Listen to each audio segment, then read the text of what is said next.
আসসালামু আলাইকুম বন্ধুরা, আজ তোমাদের মাঝে রুই মাছের একটা দুর্দান্ত রেসিপি নিয়ে এলাম। রেসিপিটা কিন্তু একদমই সহজ সরল, তবে খেতে কিন্তু খুবই টেস্টি হয়। তো রেসিপিটা তৈরি করার জন্য আমি এখানে নিয়ে নিয়েছি 4 পিস রুই মাছ। তো রুই মাছের আমি প্রথমে হলুদ, লবণ আর ঝালের গুঁড়া মাখিয়ে নিচ্ছি। তো একটু ধনিয়া গুঁড়াও এখানে আমি অ্যাড করছি। এরপর দেব একটু সরিষার তেল। তো সরিষার তেলটা দিয়ে ভালোভাবে মাছগুলোকে ম্যারিনেট করে নেব। তো সরিষার তেলটা দিলে কিন্তু মাছগুলো আর বেশি তেল ছোটে না, মানে এ পর্যায়ে সরিষার তেল না হলেও অন্য তেল দিলেও হবে, তবে দিলে ভাজার জন্য খুবই সুবিধা হয়। তো এই রেসিপিটা যেমনই সোজা, স্বাদে কিন্তু দুর্দান্ত। যে কেউ তৈরি করে নিতে পারবে রেসিপিটা। তো এখানে আমি প্রথমে একটু ম্যারিনেট করে নিয়ে তারপরে দিয়ে দিচ্ছি লেবুর রস। তোমরা কিন্তু এখানে লেবুর রসটা অবশ্যই ব্যবহার করবে, এতে করে বড় মাছের যে আষ্টে ভাবটা থাকে সেটা কিন্তু আর থাকবে না, খেতে খুব ভালো লাগবে। তো দেখো, তোমাদের সাথে কথা বলতে বলতে মাছটা আমার মাখিয়ে নেওয়া হয়ে গেছে। এখন কিছু সময়ের জন্য এটাকে রেস্টে রেখে দেবো। অন্যদিকে একটা টমেটো নিয়ে নিয়েছি, পাকা টমেটো। আর এই পাকা টমেটোটা কিন্তু আমি টুকরো করে কাটবো না, মানে অনেক ছোট টুকরো করব না, জাস্ট একটা টমেটো 4 ফালি করে রান্নার জন্য রেখে দেব। তো আজকের রান্নায় কিন্তু গ্রেভিটা হবে একদমই পাতলা। তো রমজান মাসে কিন্তু অতিরিক্ত মশলাদার খাবার খাওয়া যায় না। তো এরকম যদি হালকা পাতলা একটা তরকারি হয় তাহলে বেশ কিছু ভাত খেয়ে নেওয়া যায়। তো তার জন্য আজকের রেসিপিটা। তো তোমরা যারা আছো এরকম সহজ সরল স্বাদে অসাধারণ কম সময়ের মধ্যে রান্নার রেসিপি খুঁজছো, তাদের জন্য রয়েছে যেমন খুশি তেমন রান্নার চ্যানেল। তোমরা চাইলে চ্যানেলটাকে সাবস্ক্রাইব করে রাখতে পারো, পাশে থাকা বেল আইকনটি প্রেস করে রাখতে পারো, যাতে পরবর্তী ভিডিও ছাড়লে নোটিফিকেশন সবার প্রথমে তোমাদের কাছে পৌঁছে যায় আর তোমরা দেখে নিতে পারো। তো দেখো, এখানে লাল টমেটো মানে পাকা টমেটোর সাথে সাথে আমি দুটো কাঁচা টমেটোও নিয়েছি। কাঁচা টমেটোগুলো কিন্তু বেশ ছোট ছোট করে কেটেছি একটু পাকা টমেটোর তুলনায়। তো টমেটো গুলোকে আমি কাটার আগেই গোটা অবস্থায় ধুয়ে নিয়েছিলাম। আর এখন মাছের যে মশলা, ম্যারিনেটের মশলা ছিল, তার ভিতরে দিয়ে দিলাম এই কাঁচা টমেটোগুলো। দিয়ে কাঁচা টমেটোর গায়েও একটু মশলা মাখিয়ে নিলাম। আর এদিকে টমেটোগুলো সব এক সাইডে উঠে নিয়ে রেডি হয়ে গেল আমার রান্নার জন্য ইনগ্রিডিয়েন্টস। তো এখন চলে যাচ্ছি ফ্রাই প্যানে। তো ফ্রাই প্যানে আমি আগেই তেলটা গরম বসিয়ে দিয়েছিলাম। আর এখন মাছগুলোকে দিয়ে দিচ্ছি। মাছগুলোকে বেশ ভালোভাবে ভেজে নিতে হবে। তো আমি একই ব্যাচে সবগুলো মাছ ভেজে নিচ্ছি। প্রথমে ভেবেছিলাম ধরবে না, তো ধরে গেল। যাই হোক, দিয়ে ভেজে নিচ্ছি। তো বন্ধুরা, এ পর্যায়ে এসে যারা এখনও একটা ভিডিওতে লাইক দাওনি, প্লিজ একটা লাইক দিয়ে দিও আর পুরো ভিডিওটা কন্টিনিউ করার অনুরোধ রইল। তো মাছের এক সাইড এই দেখো হয়ে গেছে। তো আমি এখন এটাকে উল্টে দিচ্ছি, উল্টে অপর সাইড ভাজার জন্য অপেক্ষা করছি।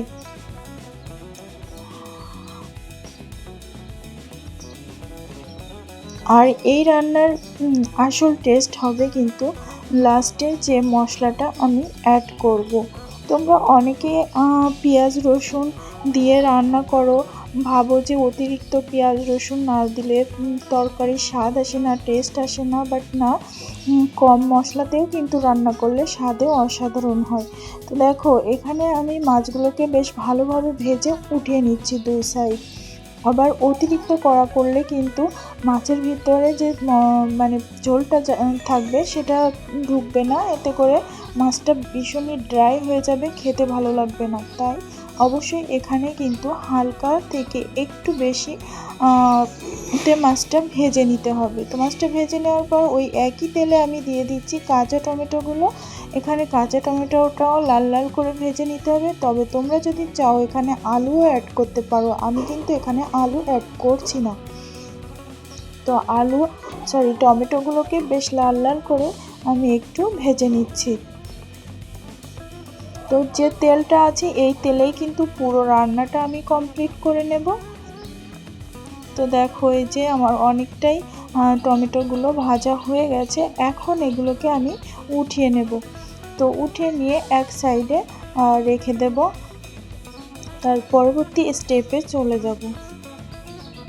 তো এই রেসিপিটা কিন্তু বড়রা অনেক বেশি পছন্দ করবে, যারা কম মশলা তরকারি খেতে ভালোবাসে, পাতলা ঝোলে খেতে পছন্দ করে। তো ওই একই তেলে আমি এখন দিয়ে দিলাম একটা পেঁয়াজ কুচি। আর পেঁয়াজটা কিন্তু অনেক বেশি বড় নয়, মানে মিডিয়ামের থেকেও একটু ছোট আছে। তোমরা চাইলে কিন্তু পেঁয়াজ রসুন ছাড়াও রান্নাটা করতে পারো, বেশ চমৎকার লাগে, ঝোলটা আরও পাতলা হবে। তো আমি এখানে একটু পাকা টমেটো কুচি করে দিয়েছি, যাতে গ্রেভিটার টেস্ট বেশি আসে। গ্রেভিটাতে এইভাবে টমেটো দিলে কিন্তু বেশ দারুণ একটা ফ্লেভার আসে। তো দেখো এই পর্যায়ে আমি একটু আদা বাটা অ্যাড করে দিচ্ছি। তো এখানে কিন্তু তেমন কোনো আর মশলা ব্যবহার করব না, শুধু কিছু গুঁড়া মশলা অ্যাড করব। তো তোমরা দেখতে থাকো কীভাবে অসাধারণ একটা রেসিপি তৈরি হয়ে যায় আস্তে আস্তে। তো এই যে টমেটোগুলো কিন্তু বেশ গলিয়ে নিতে হবে, একদমই এরকম আস্ত রাখবো না, যেহেতু এই টমেটোটা আমি দিয়েছি গ্রেভির জন্য। তো তোমরা কারা কারা আছো যে কম মশলায় তরকারি খেতে পছন্দ করো, অবশ্যই কমেন্ট করে জানিও। এখানে যাতে মশলাটা ভালোভাবে একটু কষিয়ে নিতে পারি, তার জন্য দিয়ে দিলাম অল্প করে পানি। আর এই পানির ভিতরে দিয়ে দিচ্ছি গুঁড়া মশলা। প্রথমে দিচ্ছি স্বাদের জন্য লবণ, ধনিয়া গুঁড়া, ঝালের জন্য হলুদের মানে ঝালের গুঁড়া, আর দিচ্ছি ধনিয়া গুঁড়া। তবে তোমরা যারা ঝাল কম পছন্দ করো, তারা এখানে ঝালের গুঁড়ার পরিবর্তে কাঁচামরিচটার পরিমাণ একটু বাড়িয়ে দিয়ে রান্নাটা কমপ্লিট করে নিতে পারো। যেহেতু আমি ঝাল পছন্দ করি, এ কারণে আমি ঝালের পরিমাণটা বাড়িয়ে দিয়েছি। আর এই মশলাটাকে কষিয়ে নিয়েছি প্রায় 4-5 মিনিট মতো।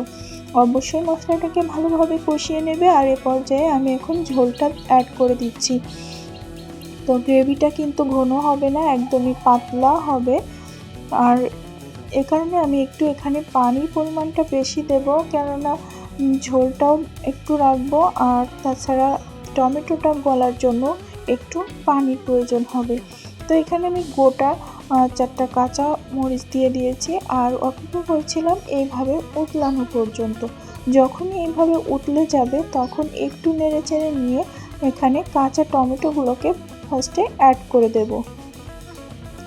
তো দিয়ে দিলাম কাঁচা টমেটোগুলো। কাঁচা টমেটোটা একটু সিদ্ধ হতে সময় বেশি লাগে, এই কারণে আমি এখানে আগে কাঁচা টমেটোটাই অ্যাড করেছি। দেওয়ার পরে একটু নেড়ে চেড়ে নিলাম। তো নেড়ে চেড়ে নেওয়ার পর এর ভিতর এখন ভেজে রাখা মাছগুলোকে দিয়ে দিচ্ছি। সাথে সাথেই দিয়ে দিতে হবে, কেননা মাছটা যত বেশি ফুটবে, মশলা আর মানে ঝোলটা তত বেশি মাছের ভিতর প্রবেশ করবে, আর খেতে কিন্তু দুর্দান্ত লাগবে। তো এইভাবে এখন একটু নেড়ে চেড়ে নিয়ে এটাকে ঢাকা দিয়ে রেখে দেব বেশ কিছু সময়ের জন্য। এই ধরো 7 থেকে 8 মিনিট সময়ের জন্য। তো ফিরছি 7 থেকে 8 মিনিট সময় পর। দেখো ঢাকনাটা উঠিয়ে একটু নেড়ে চেড়ে নিচ্ছি। এখানে টমেটোটা বেশ অনেকটাই সিদ্ধ হয়ে গেছে।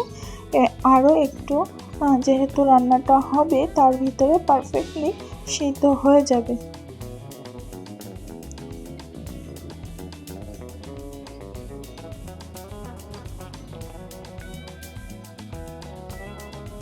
গরম গরম ভাতের সাথে কিন্তু এরকম পাতলা ঝোলের রেসিপি খেতে বেশ চমৎকার লাগে। তোমাদের আমি আগেই বলেছি, তোমরা চাইলে এখানে পেঁয়াজটাও স্কিপ করতে পারো, তাতে আরও পাতলা হয়ে যাবে ঝোলটা। দেখো এরপর আমি যে গোটা টমেটো 4 ফালি করে রেখেছিলাম, সেটাই দিয়ে দিলাম। আর এই গোটা টমেটোর যে 4 ফালি, এটা কিন্তু একদমই ভাঙবে না, আস্তই থাকবে, এমন পর্যায়ে রেখে দিতে হবে। গলে যাবে কিন্তু ভেঙে যাবে না, বা গ্রেভির সাথে মিশে গ্রেভিটাকে ঘন করবে না, এরকমভাবে রেখে দিতে হবে। তারপর আমি এখানে অ্যাড করছি জিরা বাটা। এই জিরা বাটাটা কিন্তু খুবই গুরুত্বপূর্ণ এই মাছের ঝোলের জন্য। যত সময় না এটা দেবে তত সময় কিন্তু এর টেস্টের কোনো অসাধারণতা আসবে না। তাই অবশ্যই এটা মাছ রান্নার শুরুতে নয়, শেষে এভাবে অ্যাড করে দেবে নামানোর 3 থেকে 4 মিনিট আগে। তো আমি এখন এটাকে রেখে দিচ্ছি 3 থেকে 4 মিনিটের মতো। এতে করে যে পাকা টমেটো দিয়েছি সেটাও আমার সিদ্ধ হয়ে যাবে, আবার জিরা যে কাঁচা ফ্লেভার আছে সেটা চলে যেয়ে তরকারির ভিতরে দারুণ একটা ফ্লেভার ছড়াবে। তো দেখো আমার কিন্তু রান্না অলমোস্ট কমপ্লিট হয়ে গেছে। এখন গ্যাসের ফ্লেমটাকে অফ করে দিয়েছি, দিয়ে এটাকে প্রায় 10 মিনিটের মতো আমি স্ট্যান্ডিং টাইমে রেখে দেবো। তো দেখতেই পাচ্ছ বন্ধুরা গ্রেভিটা ঠিক কতটা ঘন বা পাতলা হয়েছে।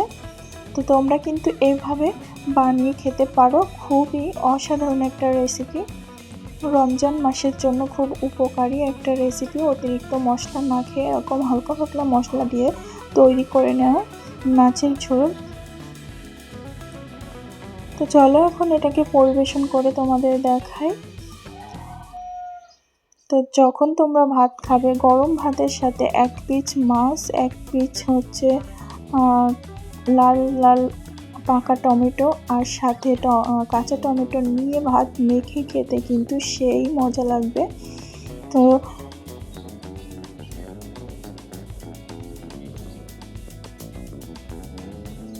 বাই দ্য ওয়ে আজকের ভিডিওটা ছিল এ পর্যন্তই।